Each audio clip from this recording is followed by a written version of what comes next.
Hello, everyone. Thank you for listening to another episode of Dan Tony Sports. My name is Dan Snyder, joined tonight by Dan Beebe. Dan, how are you doing? Pretty good, Dan. How are you? I'm doing well. Thank you so much for asking. Unfortunately, our other guys cannot be here tonight. Dan O'Shea and Tony Casper not able to make it, but we're going to have ourselves a good show anyways. Dan, are you ready for a good show? Absolutely. Perfect. That's great to hear. So what we're going to do, we're going to start off with our pigskin poetry, same as we do every week. All right? Don't stray far from tradition. That's for No, sure. no. Do what we do well. So, without further ado, our pigskin poetry. The juice is loose. Better watch the news. He broke all the rules and now he's making moves.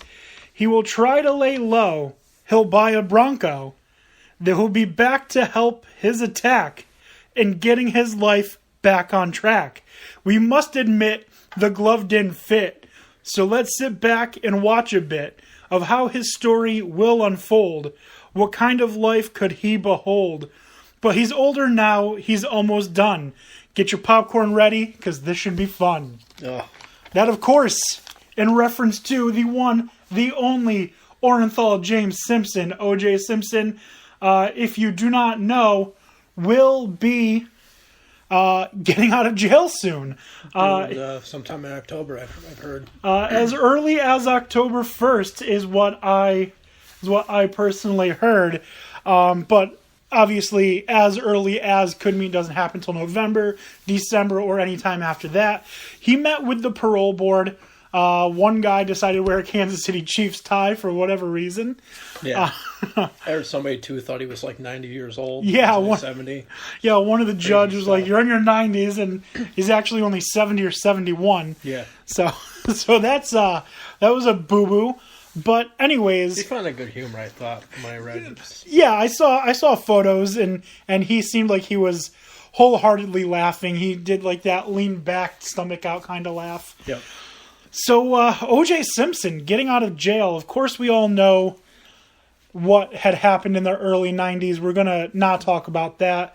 That's something to save for a different podcast. We're going to focus on the reason he's in prison now, and that is 9 years ago, Yep. maybe a little bit more. 2007. Yeah, so 10 years ago, he found some of his stuff in a sports memorabilia shop and decided the smartest thing to do would be to rob that sports memorabilia shop. Like, it's my own stuff, and I'm like, it's kind of, you get to the point where you're going to rob somebody for your own stuff. I mean, it's like, you don't have like any of your own, like when you played. I mean, come on.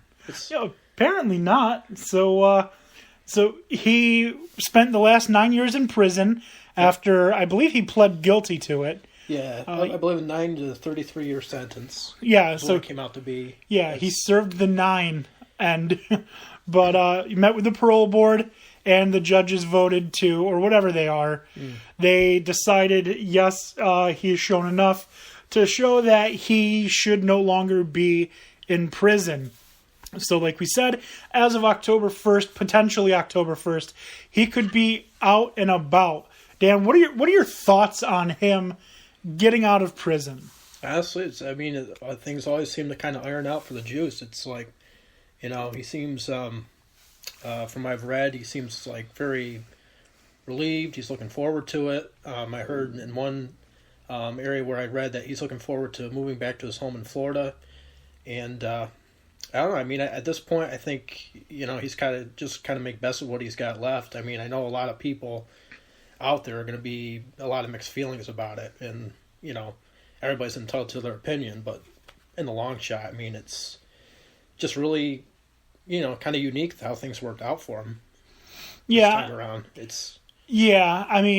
I was personally like shocked when I heard the news. I'm like, oh, okay, I wasn't shocked because we talked about it on our first episode of Dan Tony Sports that he could be getting out of prison as early as November 1st. Apparently, it's been pumped up to as early as October 1st. But all for being what they call a model prisoner. Yeah, quote unquote model prisoner. Okay. Yeah, so I didn't take it as much of a shock because 19 weeks ago when we envisioned this podcast, that was one of the first things that we talked about was O.J. Simpson potentially getting out of prison. And now that it's going to be a reality, I don't even know what to think. Because obviously, what he got found not guilty of, and again, we're not going to go into it, if he actually did that, that is really, really bad. Well, I heard too. I also read too that one of the somebody who knew in the incident, guy by the name of was Tom Riccio, and they were kind of arguing back and forth, and it's kind of hard to go with whose side is right. But from what I heard, it's like he was saying this guy Tom kind of set up the whole thing, and he more or less said came back and said, well, OJ kind of orchestrated the whole thing. He called a whole bunch of friends and set it up. So one leaves one to the imagination. Well, I mean, I don't believe that someone who graduated from USC has the intelligence to orchestrate anything. Ouch. Stab at the Trojans. There he goes, one of his burns again. Yep. But anyways, so I understand why there are so many people who are angry about this. Yeah. Because if he did do what he was accused of in 1995 or whenever it was, that is an unforgivable act. Oh, absolutely. Yeah. But if he's not guilty, he didn't do it because he was found not guilty, then there is obvious outrage about him being put in prison over this armed robbery, because a lot of people think that he was thrown in prison because it was some type of cosmic justice, that he escaped prison for the big crime but got it for the small crime. Yeah, kind of like a karma. Yeah, karma theory of what goes around comes around.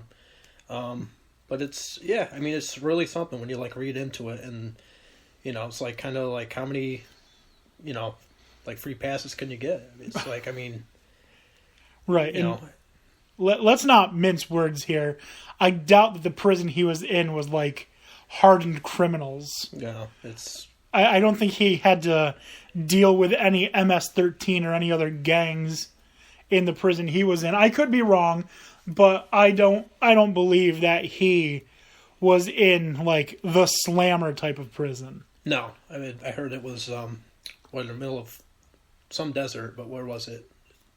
Oh, I don't remember. I don't think it was as lenient as Martha Stewart, but I don't think he was in a real tough prison.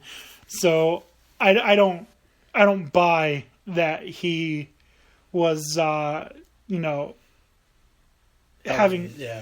he was having this horrible life that he supposedly had of being in prison like you see on TV and stuff. But I don't think that this is as bad of a situation as a lot of people probably do, and I know I'm probably going to get a lot of heat for this from the, I guess, 2 or 3 people that might be listening to us. You never know. I think we've been waiting for this for a long time. Finally, he's getting out of prison.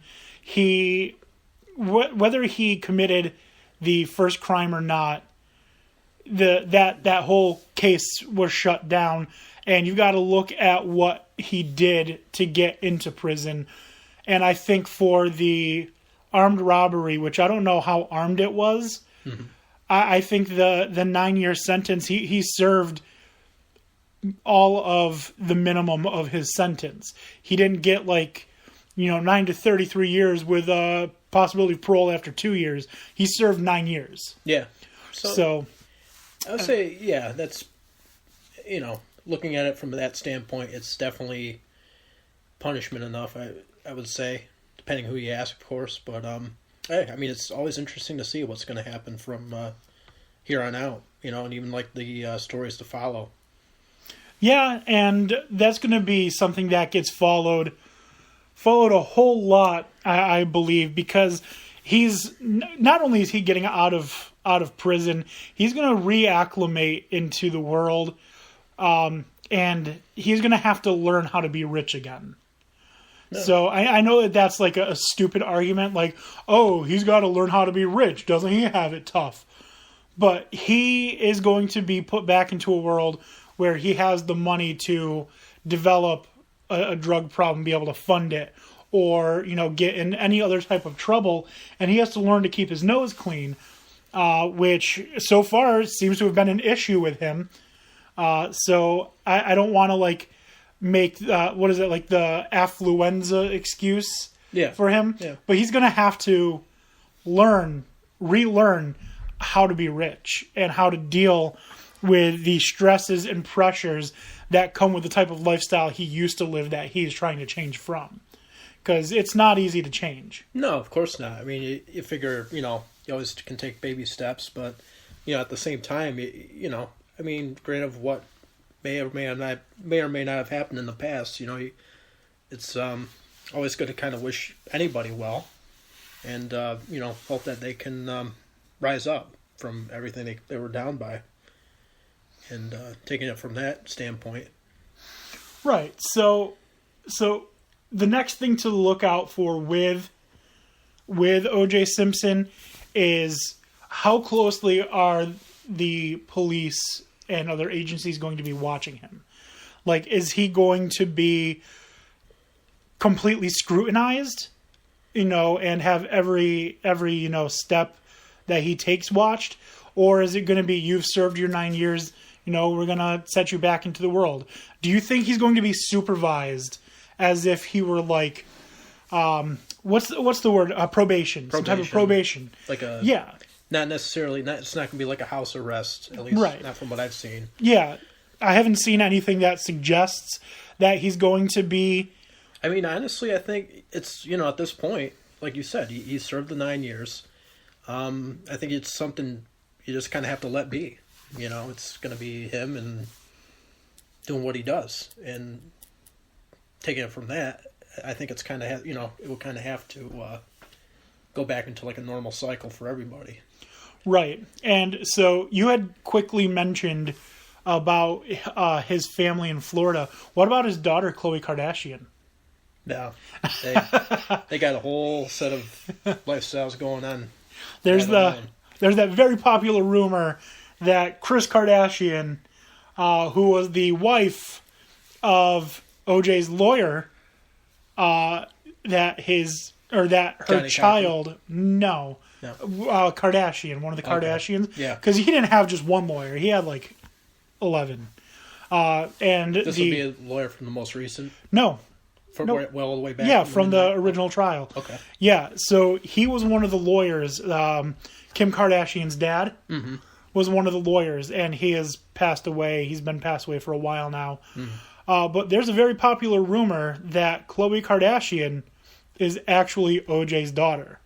Well, I mean, have they announced any No. No. Okay. Not that I'm aware of. They'll just kind of go with that.